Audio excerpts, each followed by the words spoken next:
I knew going into this theme that I would have to figure out how to render desserts properly.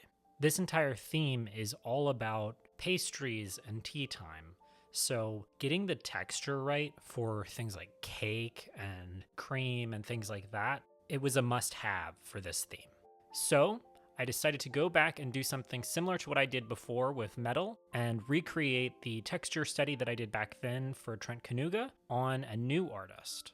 Specifically, I'm studying Nadia Kim, aka NKim Illustrates. Personally, I really like her style. I think everything looks really photographic and almost like Instagram worthy, if that makes sense. I previously bought an art book of hers that's all about matcha and bakeries and things like that. She also has a bunch of tutorials that go on sale frequently, and she has some mini guides that she posts on her Tumblr. I put links to both of those in the description, so definitely go check her stuff out. I'm actually a bit nervous going into this one, admittedly, because her style is so painterly, and I've talked about this a bit before, but since I work in Adobe Illustrator, it's very difficult to imitate that sort of a style. I'm trying to make things my own while also making things look good within the tool that I'm using, so it's a bit of a balance.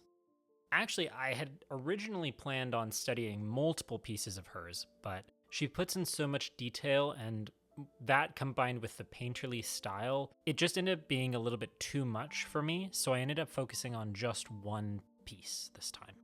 In terms of the structure, it's actually pretty straightforward. I'm just imitating one of her pieces, and then I'm making texture orbs so that I can kind of solidify the style in my brain.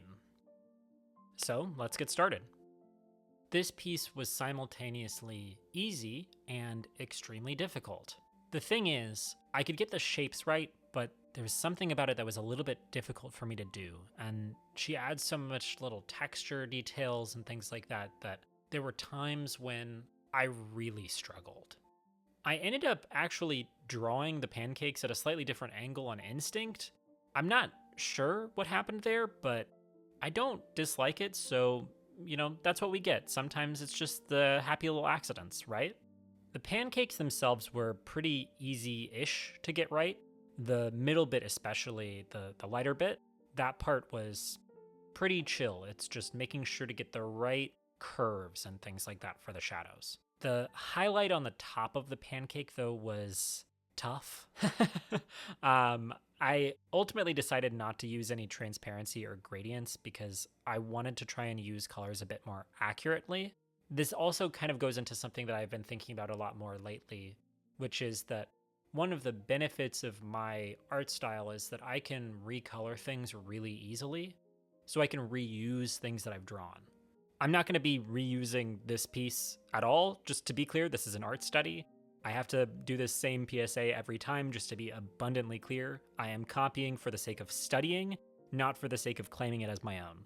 But because my art style does reuse things frequently, there's an element of flexibility that I need, and things like transparency and gradients and like even Gaussian blur, they are a bit less flexible in Adobe Illustrator.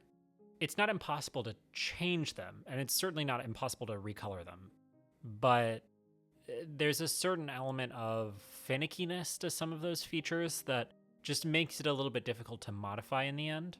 So I'd like to get to a point where I'm really just using shapes. So that's one of the reasons why I'm really pushing myself here to not use those quick and easy tools like transparencies and gradients. It's really wild to me how skilled NKim is when it comes to color and color relativity. That, or she's just really careful about testing out different color combinations and things like that.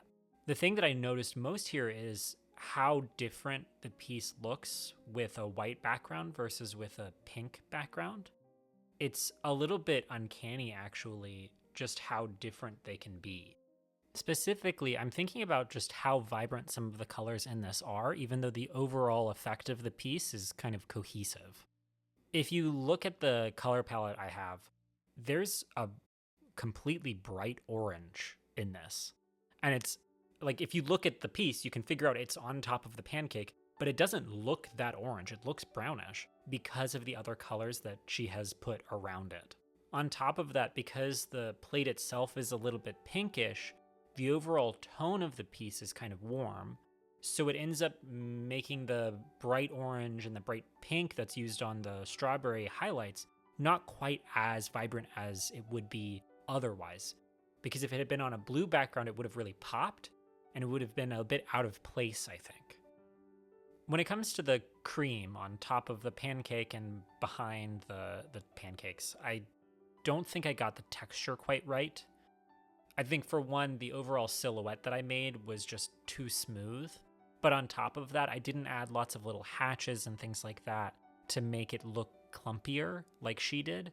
Admittedly, I think looking back, that was probably a little bit of laziness, just because I didn't want to make the entire thing too tedious.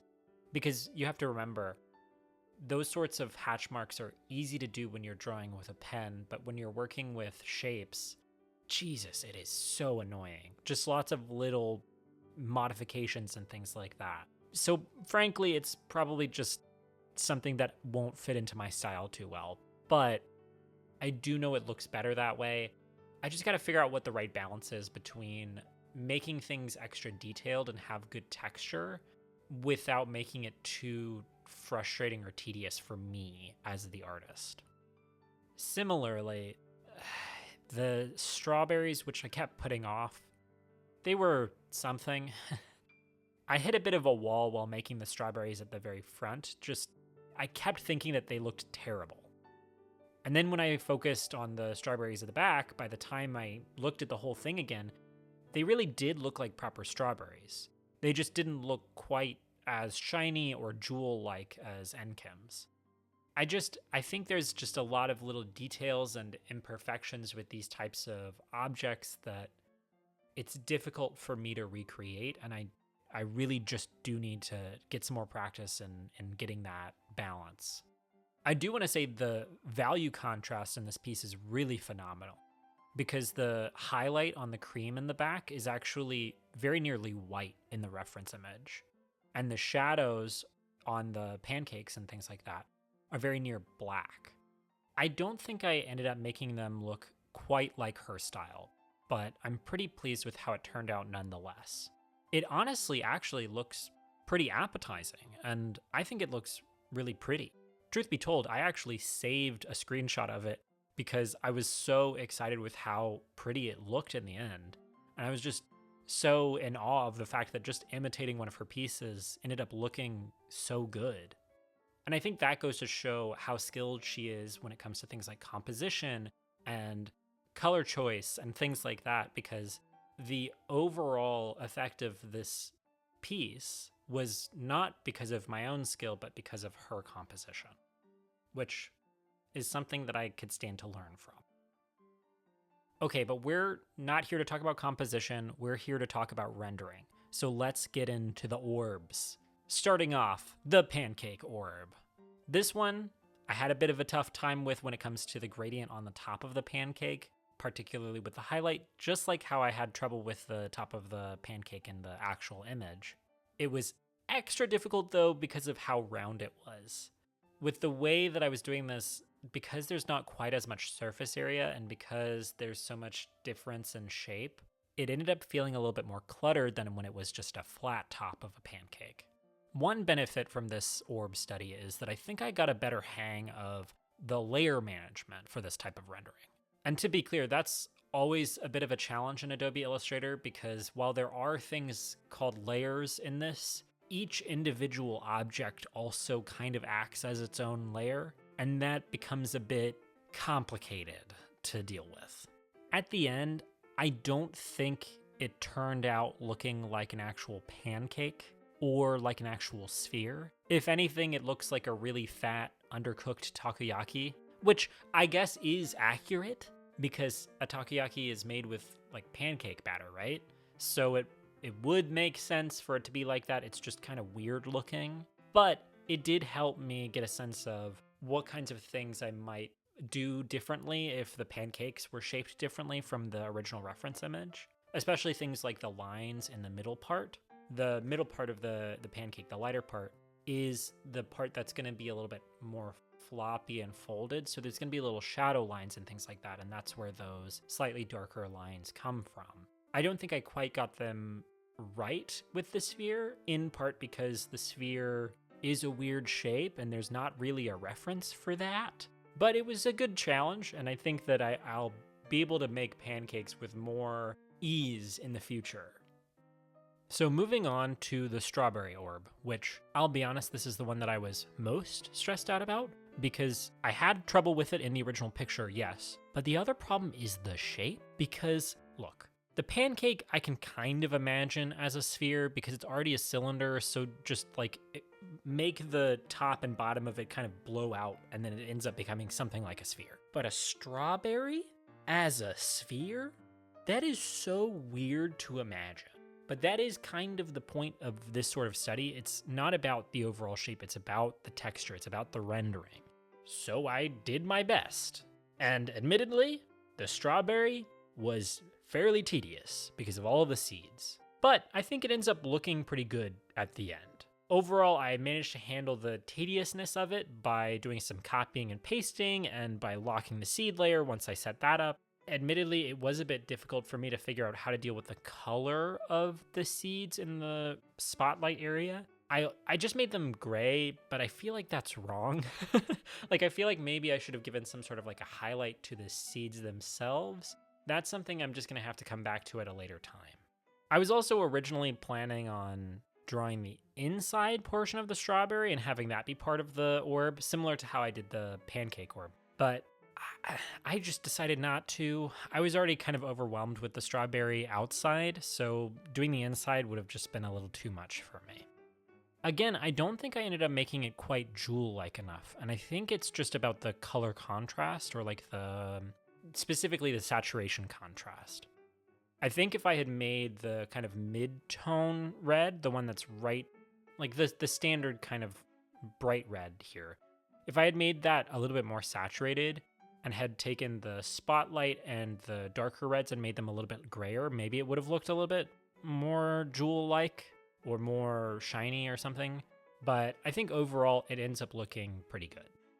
I do think a big element of this is getting the outer shape right, the silhouette, because having the seeds kind of pop out from the edge ends up making it look a little bit more textured and a little bit more realistic, things like that. Or as realistic as a strawberry orb can be. By the end, I felt pretty good about it, even though there were a couple moments here and there while I was making it where I was like, this doesn't look like a strawberry at all. Well, of course it doesn't. It's not shaped like a strawberry. But, I think it ended up looking pretty good. Okay, on to the last one, the cream orb, which honestly, that is like a weird name for this. I wouldn't normally say those words together, I hope, but it's where we're at. I did feel pretty good about this by the end, but I just felt off about the colors the whole time. I think the reason why it felt so off to me is because I was using a combination color palette of the cream that's on top of the pancake and the one that's behind the pancake. And they're actually not the same sets of colors. One of them is significantly more saturated and more yellow, whereas the other one is actually a little bit oranger. It's a bit hard to explain, but you can kind of get the sense of it as you watch me work. There were some parts where the highlight is really light compared to the darks in it, and that's even after just not using the darkest color in the palette. But there are also times when the orangey bits just kind of clash with the yellow, so I ended up modifying that by the end. Similar to the pancake orb and the strawberry orb, it's a bit difficult to get this to look like cream when it's in an orb shape. It ends up looking a little bit like a scoop of ice cream or maybe one of those fancy round scoops of butter that you can sometimes find at fancy restaurants. And I suppose that's fine. That is kind of accurate. Ice cream has cream in it, and those scoops of butter do kind of look like cream. I guess they're all kind of generally the same family of foods, but it was just a little bit difficult to get things quite right. I think this ends up looking a little bit more stiff than the cream that's in the original image. I also think I either added too many or too few of the little darker splotches. I'm not sure which one it is, It's meant to give like a little bit of texture and a bit of sense of lumpiness and things like that, but I don't know quite how many should have been added here. And I think that probably could have been solved if I had a photo reference or something like that. But again, this is a study of just the texture style in an orb shape. There is not going to be an easy reference for that unless I go look at a picture of an ice cream scoop. But even then, that's not cream, like that's not like whipped cream or anything. So it's not going to be like the same shape and texture and, stickiness, it's going to be different. This one I do think ends up looking probably the best out of the three, although that might be because there are examples of this in the real world, like a scoop of cream, but I do think it ended up looking pretty good. I still think that the highlight is probably a little too light in this particular case, and I think it was fine in the original piece because the composition allowed for that sort of highlight to kind of blend into the background with the plate. Whereas, because, the focus was more on the pancakes and the strawberries rather than the cream. But if this was an actual piece and I was just focusing on the cream itself, I would probably not make it this bright compared to the light background. If that makes sense, I would probably change things up so there's a little bit more contrast between the cream and the background.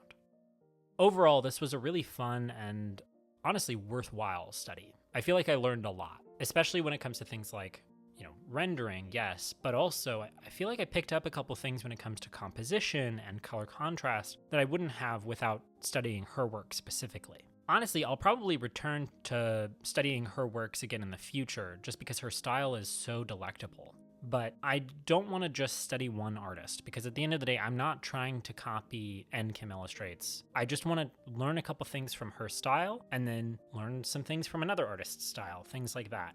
That's how I'll develop my own style over time, naturally. So if you liked this video, I hope you'll hit the like button, maybe write a comment, or maybe even subscribe. The classic things that YouTubers ask for. But regardless, thanks for stopping by.